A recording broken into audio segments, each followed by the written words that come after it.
Welcome to Airborne Flight Training. Coming up on this week's episode, Bonanza Society Shucks in-person flight training. Flyhouse partners with SWA Destination 225 Pilot Pathways Program. UTI Miramar gets A&P program signed off by FAA. And I'm your host, Holland Lee. Welcome to Airborne Flight Training, a weekly program dedicated to future aviators and aviation professionals. Airborne Flight Training is brought to you in part by King Schools. King Schools has been leading the effort in producing expert aviation training programs and computer-based learning software for 50 years. Find out why pilots love King teaching at kingschools.com. Now let's get into today's stories. Bonanza Society stands down from in-person flight training. The American Bonanza Society has announced it will wind back on in-person educational events, ending its direct participation in real-life flight training.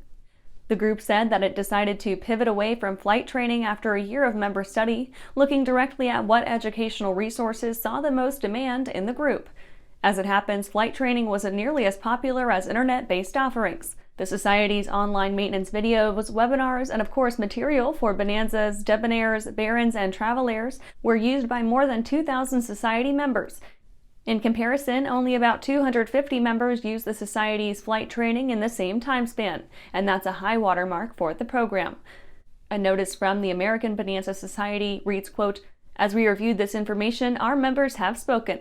You want a BS Air Safety Foundation to deliver industry-leading educational content, but you prefer to arrange your flight training directly with your chosen instructor," end quote.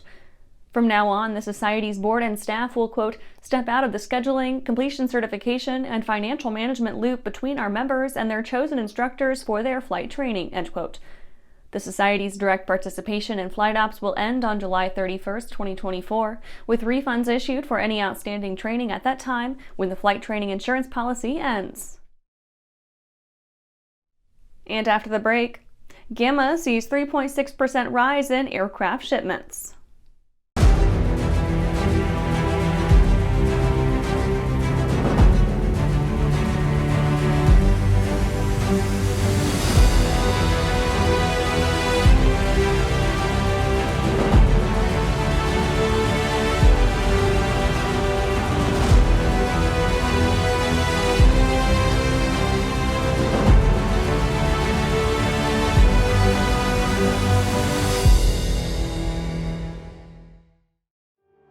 I grew up in an aviation family. My dad flew airplanes and flew air shows actually, so ever since I was 3 years old, the only thing I've ever wanted to do was be an air show pilot. It's cliche, but I get to live my dream every single day.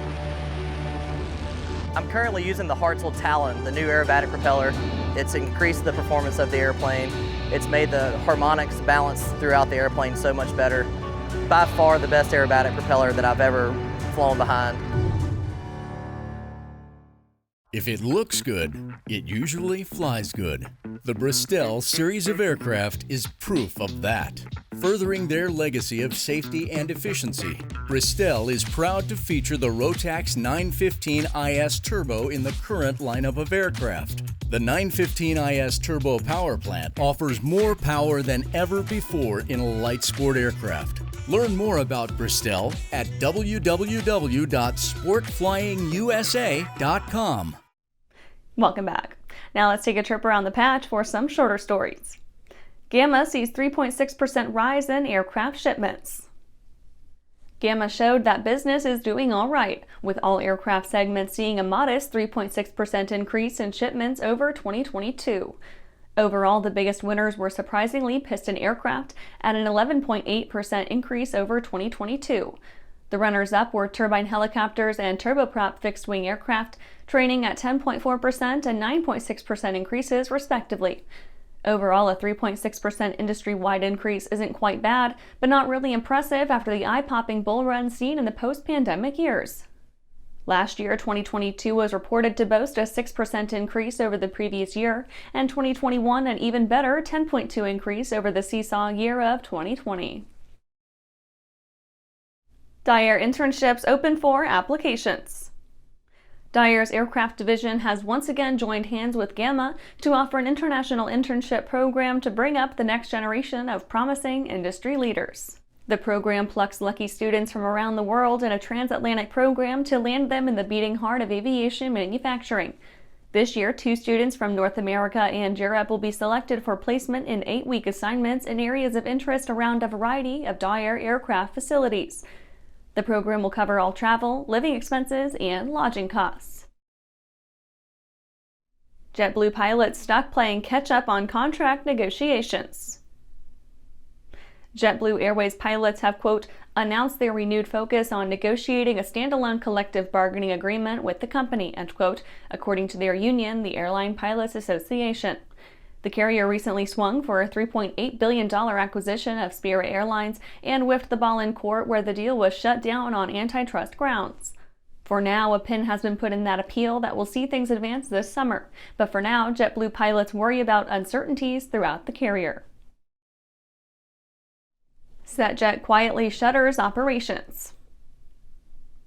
SetJet, a private jet operator hoping to carve out a niche offering by-the-seat charter flights, has quietly folded up shop and closed down after running out of investor money. For the firm's almost 3,000-strong membership base, the news is bad all around.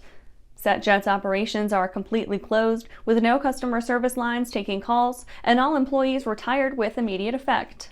There won't be refunds for those who had prepaid for future flights or been billed for memberships, but at least there won't be any future billing. That's it for today's trip around the patch. Let's get back to the rest of the news. Flyhouse partners with SWA Destination 225 Pilot Pathways Program. Flyhouse has partnered with the Southwest Airlines Destination 225 Pilot Pathways Program.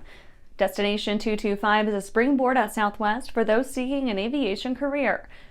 Budding pilots who aspire to fly in the right seat at Southwest Airlines must complete required coursework, flight training, and all regulatory requirements to apply for their commercial pilot's licenses. Once they do, cadets become certified flight instructors and earn additional hours, potentially qualifying them to fly for Flyhouse, now a Destination 225 flight partner. Jack Lambert Jr., CEO of Flyhouse, is especially excited about the partnership. He said, quote, this is an absolute win-win for Flyhouse and Southwest. We benefit by building a team of rising first officer and second-in-command pilots that will come to us through the Destination 225 program. These cadets will fly for Flyhouse for a minimum of 2 years, or 12 months if operating as a captain, providing a much-needed level of pilot stability.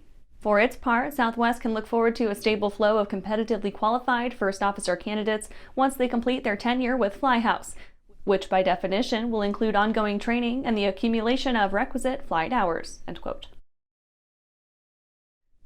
And after these messages, UTI Miramar gets A&P program signed off by FAA.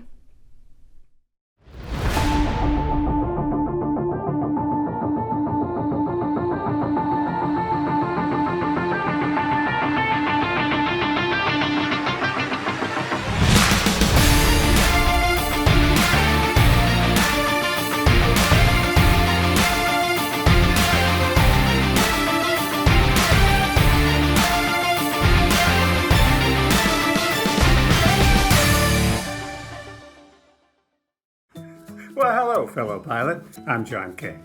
And I'm Martha King. You know, we've all had our flying lives disrupted lately. Well, King Schools is here to help you stay up to date with courses that you can access on your desktop, iPad, or iPhone. If you'd like a refresher or just want to expand your aviation horizons, we have a course for you. So head over to kingschools.com/rusty today for details. Welcome back. UTI Miramar gets A&P program signed off by FAA. Universal Technical Institute has received FAA approval for its airframe and power plant technician program at its Miramar campus, with classes now underway. Students in the 18-month airframe and power plant program at Miramar will learn to diagnose, repair, and maintain aircraft and power plant components. Graduates will be prepared to pursue entry-level careers in the aviation field. They also will be eligible to apply and test for an FAA-issued mechanic certificate. UTI Miramar is the 5th campus to offer an aircraft mechanic program, joining UTI Avondale in Arizona, UTI Long Beach in California, MIAT Canton in Michigan, and MIAT Houston in Texas. Tracy Lawrence, president of Universal Technical Institute, said, quote, "We continue to optimize our existing campus footprint to offer more workforce solutions in regions where they are most in demand. The new aviation program at the Miramar campus is an excellent example of how we work with local leaders to help support a well-trained workforce and further their economic goals," end quote. Total aviation technician employment is expected to exceed 146,000 by 2032, according to the Bureau of Labor Statistics. Demand for aviation technicians is being driven in part by a rebound in post-pandemic air travel, as well as a wave of retirements among industry workers. And that's our show for today. You can catch episodes of Airborne on YouTube, Roku, or Fire TV. Just search for Aero-News or Airborne, and don't forget to follow us on social media. Thanks for watching.